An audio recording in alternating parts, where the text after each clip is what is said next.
Our story begins with the city of Mecca. It is said that when Adam and Eve were first expelled from paradise, the two were separated, with Eve having landed near the city of Mecca and Adam having landed somewhere in the Far East. After many years of searching for one another, Adam finally managed to make his way down through the Arabian Peninsula to Mecca, and it was at the top of Mount Arafat, just outside the city of Mecca, where the two were finally reunited. Mecca is also significant because it is considered the first place on earth that God Almighty was worshipped alone. And so, it was at that very spot that Abraham and his son Ishmael built the first house of worship for God.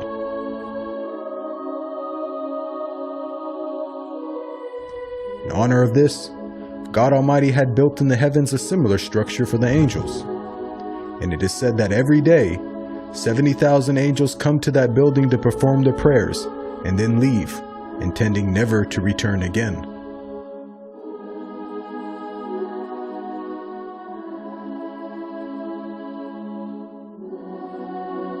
When Abraham and Ishmael had finished building the sacred house, there was still one brick that had to be put in its place. And so, Abraham sent his son Ishmael off to find a unique stone that he could put there. But God Almighty destined that the final stone that was to be laid would not be from the material of this world, but instead a stone directly from the heart of paradise. The angel Gabriel then brought the stone down to Abraham, who proceeded to put it in its proper place. It is said that when the stone first came down, it was a pure white color. But due to the impurities of this world and the sinfulness of man, the stone slowly began to fade and eventually turned black. As time passed, the city began to develop, with the people of Mecca remaining upon pure monotheism, worshiping one God alone.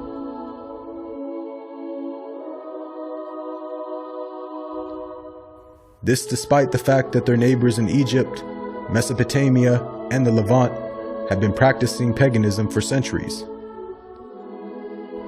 But this was all to change when a merchant by the name of Amr ibn Luhay had decided to conduct his business outside of Mecca.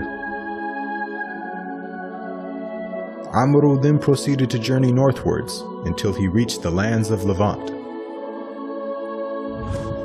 There, Amr would witness for the first time things like modern architecture, advanced literature, and of course, the practice of paganism. Amr was so impressed by all that he had seen that before leaving, he asked if he could take one of the idols back home with him. The people agreed, and so Amr took the idol and placed it along with the other goods and merchandise in his caravan.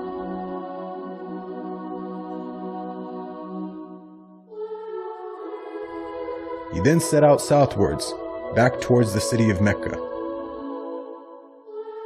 When Amr arrived back home, he immediately took the idol and placed it right in front of the sacred house. He then proceeded to tell the people that this was now going to be the God that they worship.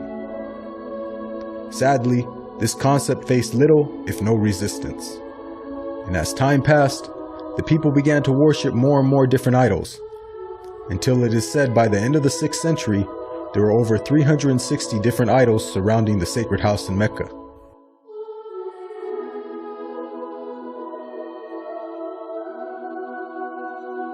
As the years passed and paganism became more prominent throughout the world, the people who still practiced monotheism knew that the coming of a new prophet was close at hand.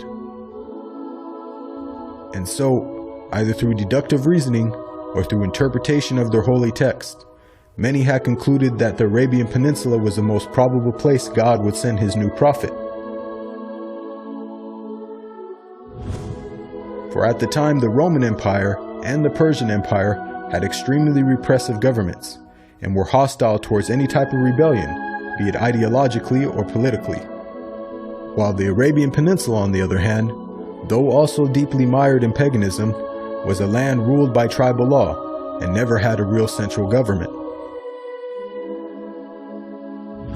As time went by, It appears that more and more people began to move down to the Arabian Peninsula to await the coming of the next prophet.